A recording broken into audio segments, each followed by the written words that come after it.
This is good, right? Did you send it to me? Yeah. Okay, there it is.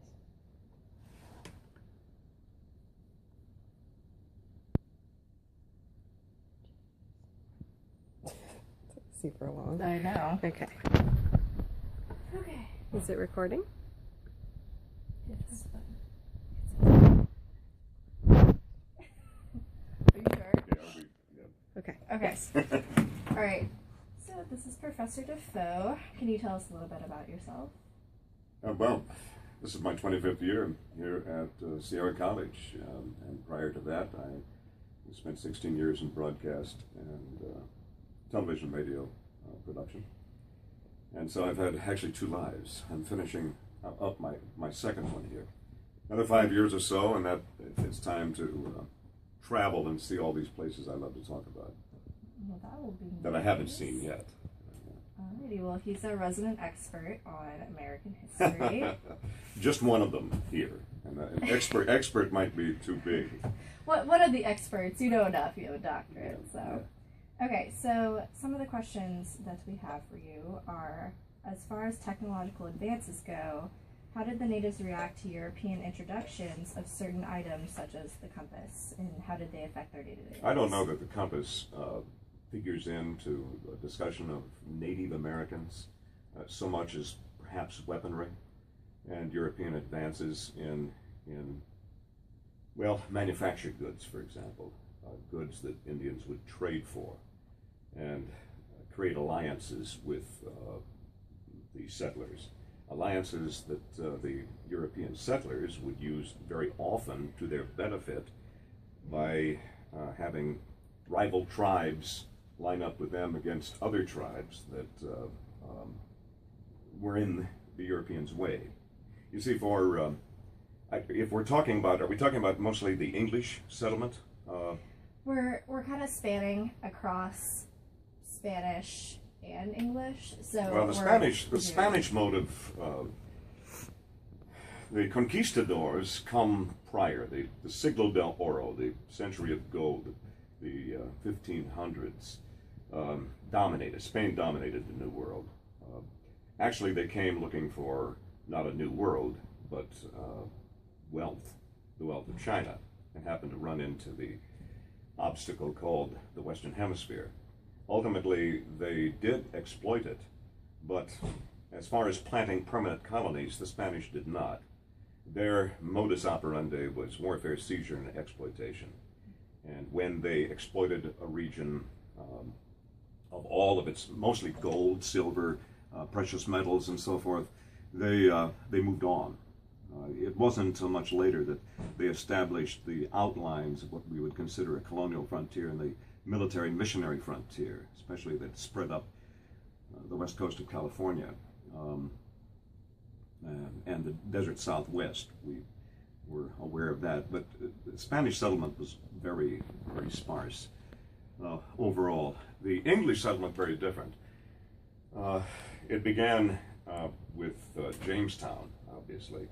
And the English made the mistake of thinking that using the Spanish model, there must be gold everywhere. They came for the gold as well to horn in on the wealth of the New World, but very quickly realized that the gold was not going to be found just everywhere. You're not going to be able to run around picking it up and putting gold in your bags. So they decided we have to find something to profit on. And that's important because when you compare this to the Spanish Empire in America, and obviously its impact on the Native Americans that lived here, you have to figure in mercantilism. The advent of capitalism begins in England, and this idea of making a profit, and that flowing out of common law tradition, going all the way back to 1215 and the Magna Carta, the English had rights that even the king could not violate. And one of those rights became the right to profit, the right to gain wealth. And to do that, they came over here ultimately after trial and error, and there was a lot of error. Ultimately, the decision was made to plant profit-making colonies that would grow the kind of raw materials, the grains and the tobacco and and other plants that cannot be grown in England, and then export those to England. And then, of course, not only do the people at the colonists themselves gain in wealth, they also become markets for England. England and the Treasury, of course, they profit on it, and so mercantilism became the way of the world, and all of the other European powers will ultimately learn from England and adopt that style. But it began first in England, and therefore the English settlers that came here were looking at land was freedom to them. There was no land in England. There was no land. But here in the New World, it seemed boundless land. It was everywhere. And so to come back to your point, the Indians were impediments. They were in the way. They were savages. They did not know how to use the land because they weren't capitalists. The way the Indians, it correctly. Yeah, the Indians, if you drew a circle and called that the world, the Indians saw themselves one within it, within the world.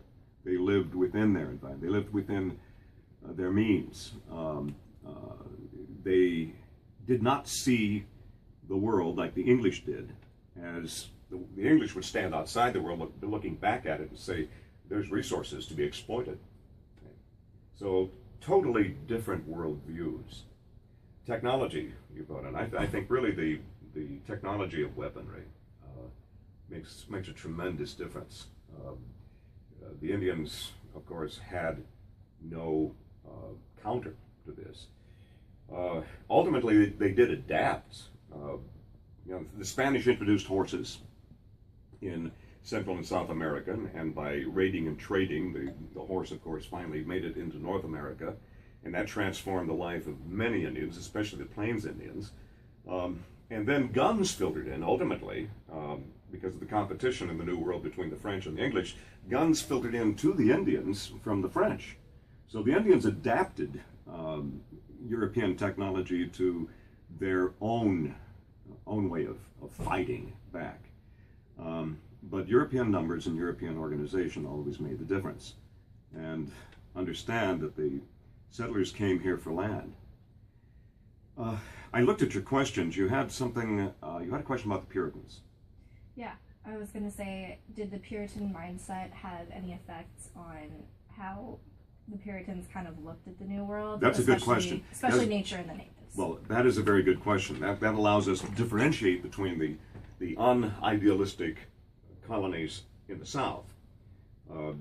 Jamestown's gold ultimately became tobacco, right? Mm-hmm. And so unidealistic people came and they exploited the region's resources and sent tobacco home. The Puritans came here with a mission. They came here, they had to succeed. Remember, the Puritans were, of all, from their standpoint, of all Protestant religions, they were the one that God most favored. And they came here to the New World, found their city on a hill. You've heard that used out of Matthew. Yeah. The city on a hill, and so they could not fail. And that sense of mission did not exist to the South. It was.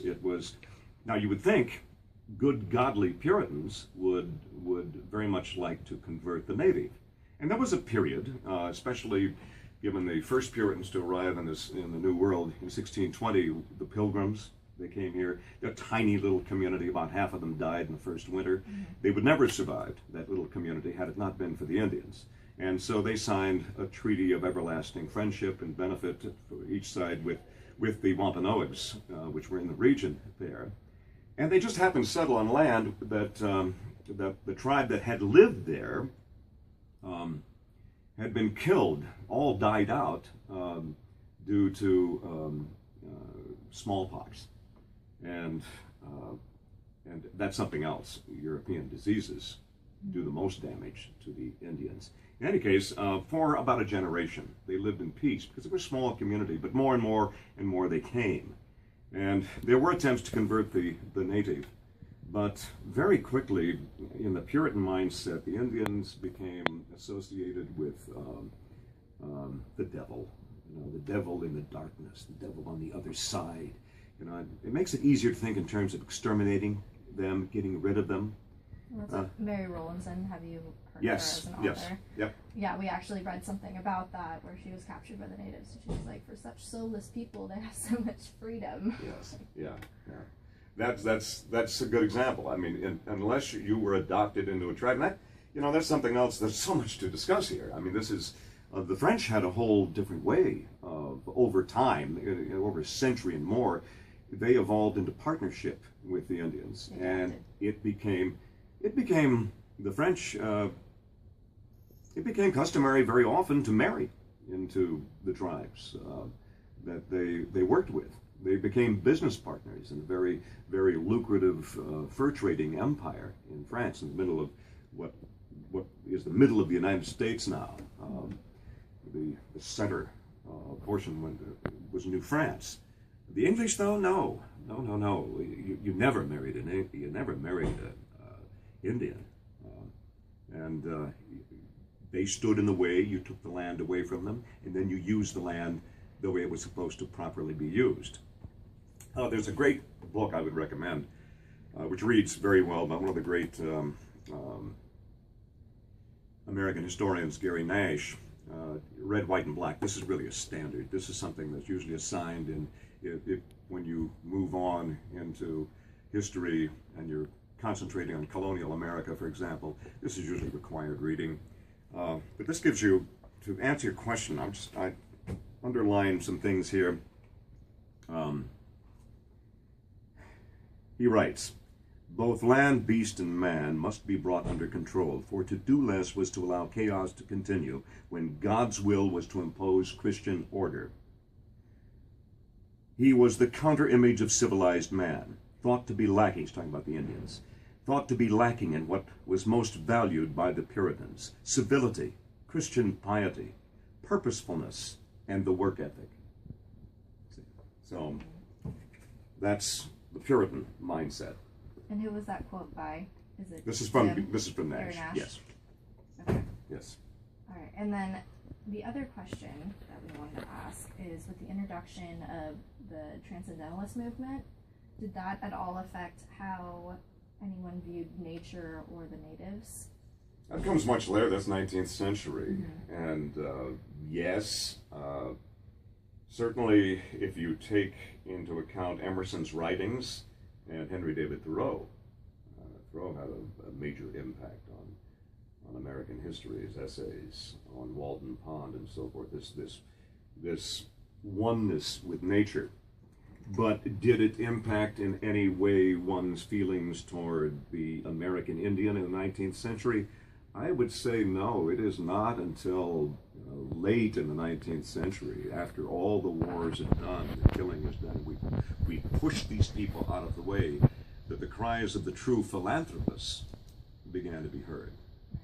Yeah. Okay, so did the philosophy change at least the American perspective? Yes. Yeah, out of this grows the Rocky Mountain School of Art to a large degree. There's a transcendentalist feel to that. Man has been reduced to not even in the picture anymore. There's these vast vistas of Bierstadt and some of the incredible paintings done by the American masters. Some used to call them, where a whole wall of these were great travel posters too, because could there be a place in the world as beautiful as this? So yeah, I think you see that in art, you see it in literature. I do think the Transcendentalist philosophy had a major impact, at least on the intellectuals in America. I think there was that, and it's a lasting influence as well. The Transcendentalist movement had an impact on 20th century, especially. I don't want to draw too many lines to it, but the whole sense of environmentalism that begins to grow up in the late 19th century turns into the conservation movement in the early 20th century.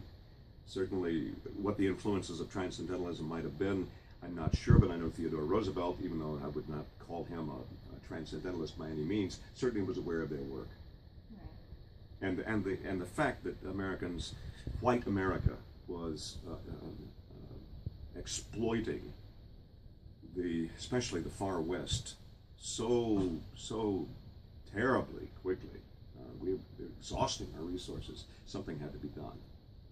So, anyway, I hope that answers It some of your does. questions. And then one is actually more from a modern perspective. Mhm. So compared to how the settlers treated the natives and nature, and then with the introduction of everything that came along, Revolutionary War, Civil War, all the way up until now, have you seen any significant changes in the way that we've treated nature versus natives? Treated nature well. I mean, we had better start treating nature with gentleness and with reverence, or there will be no nature for anyone to enjoy. We could get into the impact of global warming and so forth. I think many Americans are aware of, except for the deniers, and there's a great bit of denial out there, and that's very disappointing because the science is there. You don't argue with the science at all, and so we must be much better conservators of our land, our future, or there'll be very little that we can leave those who come after us. And I'm just afraid sometimes that it's certainly if you listen or read the writings of the deep ecologists, it might be too late. It might be too late. There was much we might have learned from the Native American way of life, which for thousands of years they lived in concert with nature. They're existing. Mm-hmm. Okay, well, I think that's it. So this Thank has you. been Professor Thank you, Ms. Defoe. Longo. Thank you. All right. Thank you very much. All right. Yes, I think we have everything we